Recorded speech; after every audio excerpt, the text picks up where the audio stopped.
Hello friends, back to my channel. நான் இன்றைக்கி வீடியோவில் வந்து மஷ்ரூம் பிரியாணி தான் எப்படி செய்யலான்னு பார்க்கலாம். மஷ்ரூம் பிரியாணி வந்து சிம்பிள் அண்ட் ஈஸியாக எப்படி டேஸ்டியாக செய்யலாங்கிறத வந்து ரொம்ப ஈஸியாக நான் வந்து வீடியோ போட்டிருக்கேன். அதுக்கு நான் ஃபஸ்ட்டு வந்து வெங்காயம் தக்காளி எல்லாம் பிரியாணிக்கு தேவையானது எல்லாத்தையுமே நான் வந்து அரிஞ்சு வச்சுருக்கேன். மஷ்ரூமையும் நல்லா வாஷ் பண்ணி எடுத்து வச்சுருக்கேன் நான். தென் வந்து ஒரு சட்டியில் வந்து கொஞ்சம் எண்ணெய் விட்டுட்டு கொஞ்சம் நெய்யும் விட்டுட்டு பட்டை கிராம்பெலாம் எப்போதும் போல் பிரியாணிக்குள்ளே தாளிக்கிறதுக்கெலாம் போட்டுட்டு வெங்காயத்தை நல்லா போட்டு நல்லா கொஞ்சம் நல்லா வதங்கினதுக்கு அப்புறமேட்டு பச்சை மிளகாயும் போட்டு கிண்டிட்டு இஞ்சி பூண்டு பேஸ்ட்டையும் போட்டுட்டு நல்லா ஒரு கிண்டிக்கிறேன். அதுக்கப்புறம் தான் நான் தக்காளியை நல்லா போட்டு வதக்குறேன். என்னை பொறுத்த வரைக்கும் என்னன்னாக்க நல்லா வந்து வெங்காயம் தக்காளி நல்லா வதங்குனுச்சுனாக்க டேஸ்ட்டு நல்லா என்ஹான்ஸ் பண்ணுங்கிறதுக்காக நல்லா வதங்க விட்டுருவேன். நான் வதங்க விட்டுட்டு தேவையான அளவுக்கு உப்பு போட்டுக்கிட்டேன். அதுக்கப்புறமேட்டு இதுக்கு நான் எந்த ஒரு ஆடட் மசாலாவும் இப்போ போடலை.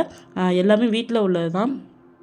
புதினா கொத்தமல்லியெல்லாம் போட்டதுக்கு அப்புறமேட்டு நான் வந்து மஷ்ரூமையும் நல்லா வாஷ் பண்ணி எடுத்துகிட்டு போட்டுட்டேன். மஷ்ரூமுக்கு மேலே உள்ள தோலை வந்து லைட்டாக வந்து நம்ம கையால் தேய்ச்சி எடுத்துட்டோம்னாக்க அந்த ரொம்பவும் மண்ணெலாம் இல்லாமல் நல்லாயிருக்கும். நான் இதில் வந்து மிளகாத்தூள், மிளகு ஜீரகத்தூள், தென் பிரியாணி மசாலா, அது வீட்டிலே ப்ரிப்பேர் பண்ண பிரியாணி மசாலா தான் நான் போட்டிருக்கேன். நான் அது பட்டை கிராம்பெலாம் சேர்த்து போட்ட மசாலா தான் அது.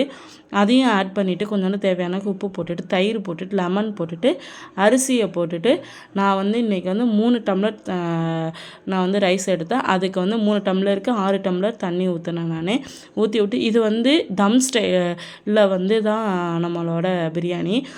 இதில் வடி பிரியாணிலாம் இருக்குது. பட் வந்து அதை விட இது என்னன்னாக்க அந்த சோத்தோட பிரியாணியோட இந்த ரைஸ் வந்து நல்லா மெர்ஜாகி சூப்பராக இருக்கும். நீங்களும் வந்து எப்போதும் ஒரே மாதிரியே பிரியாணி சாப்பிடாமல் இப்படியும் பிரியாணி செஞ்சு சாப்பிட்டு பார்க்கலாம். ஒரு வெஜ் பிரியாணி மாதிரி நல்லா இருந்துச்சு.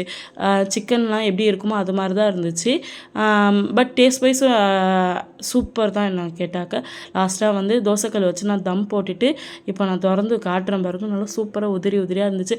இதில் எந்த ஒரு ஆடட் மசாலாவும் கிடையாது, எந்த ஒரு ஆடட் கலர் வைஸ் எதுவுமே கிடையாது. வீடியோ பிடிச்சிருந்தா லைக் பண்ணுங்கள். Thank you friends.